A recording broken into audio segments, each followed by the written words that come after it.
بعض روایات یہ بتاتی ہیں کہ سیدنا امام حسین کا سر مبارک خاتون جنت کے پہلو میں دفن ہوا، ایک روایت یہ ہے۔ باقی بہت ساری روایات یہ بتاتی ہیں کہ اسقلان ایک شہر ہے ملک شام، وہاں پر ایک تہ خانے میں یہ سر رکھے گئے تھے۔ امام حسین کا سر دفن نہیں ہوا تھا، تہ خانے میں یہ سر رکھے گئے تھے۔ اور یہ تاریخ میں بتا رہا ہوں آپ کو، مصر کے علماء نے یہ تاریخ لکھی ہے۔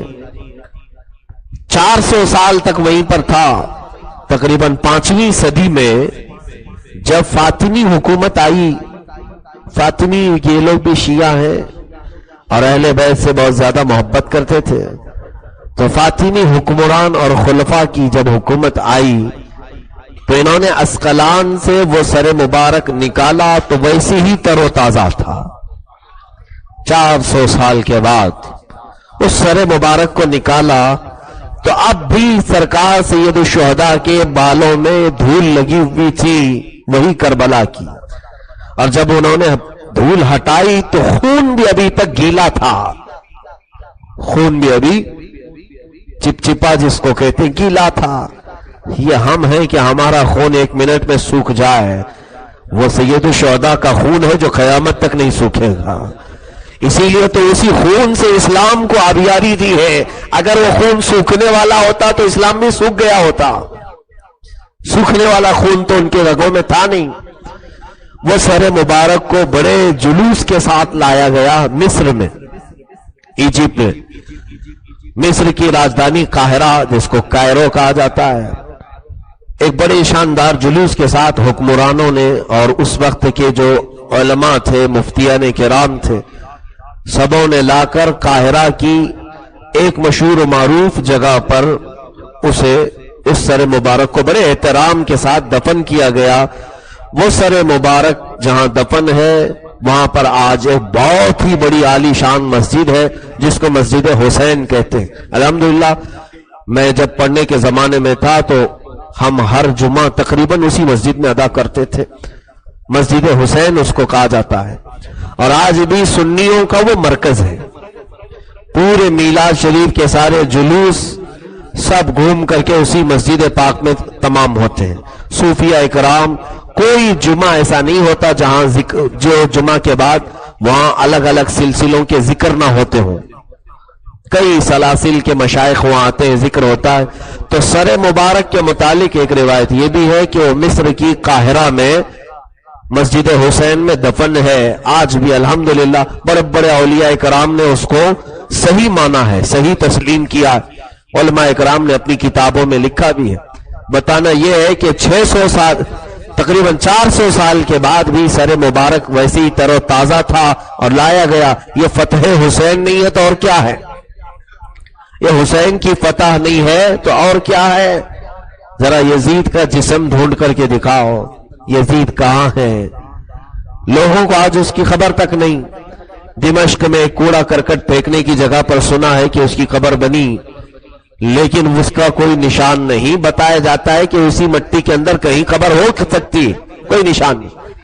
2 جملوں میں میں نے ایک بات کہی تھی، کل بھی میں نے عرض کیا تھا، پورے واقعے کو اگر سمیٹ لیا جائے 2 جملوں میں، پورے کربلا کو سمیٹ لیا جائے 2 جملوں میں، تو یوں کہنا پڑے گا یزید تھا، حسین ہے۔ یزید تھا، حسین ہے۔ یزید خلیفہ تھا، حسین اب بھی خلیفہ ہے۔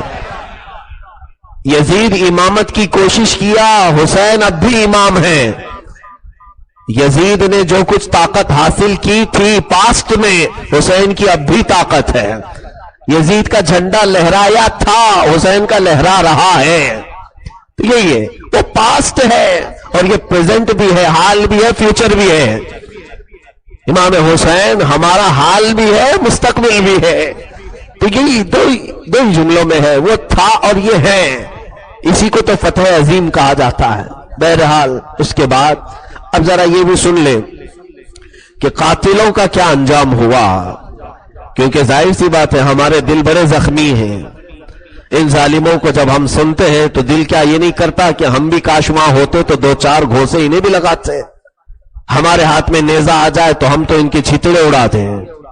یا ہم، ظاہر سی بات ہے انسان کی فطرت ہے، وہ جس سے محبت کرتا ہے یہ تمنا بھی رکھتا ہے کہ میں بھی مار دوں اس کو، لیکن ہمارے تمنا کرنے میں اور بعض کالی پٹی والے تمنا کرنے میں بہت فرق ہے، بہت فرق ہے۔ وہ کہتے ہیں کہ حسین ہم ہوتے تو ایسا نہیں ہوتا، ہم ہوتے تو ایسا نہیں۔ آپ کو تاریخ اگر میں بتاؤں، یہی تو تھے جنہوں نے کوفہ بلایا تھا،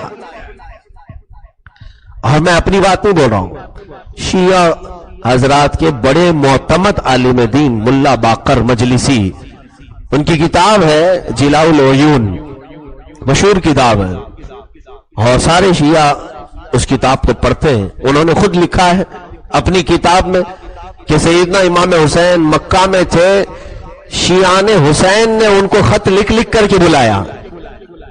ہم نہیں کہہ رہے، آپ کی کتابیں کہہ رہے ہیں، ان کی کتاب، اور پھر آج کہہ رہے ہو آپ ہم ہوتے تو نہیں ہوتے، تم ہوئے اسی وجہ سے یہ سب ہوا، اور اسی وجہ سے حضرت امام اعظم ابو حنیفہ رحمۃ اللہ تعالی علیہ کے متعلق یہ چیز مشہور ہے، اور بعض حضرات روایت میں حضرت عبداللہ ابن مسعود رضی اللہ تعالیٰ عنہ کے متعلق یہ بیان کیا جاتا ہے۔ بہرحال جس کی بھی متعلق ہے، میں عرض کر رہا ہوں کہ کوفہ والے مسئلہ پوچھنے کے لیے آئے ہیں امام اعظم کے پاس یا عبداللہ ابن مسعود کے پاس، کہا کہ حضور اگر آستین پر یا کپڑے پر کبھی مچھر بیٹھا اور زور سے ہم نے مار دیا، خون اس کا اچھل گیا، آستین پر خون اچھل گیا، تو اس خون کے ساتھ نماز ہوگی کہ نہیں؟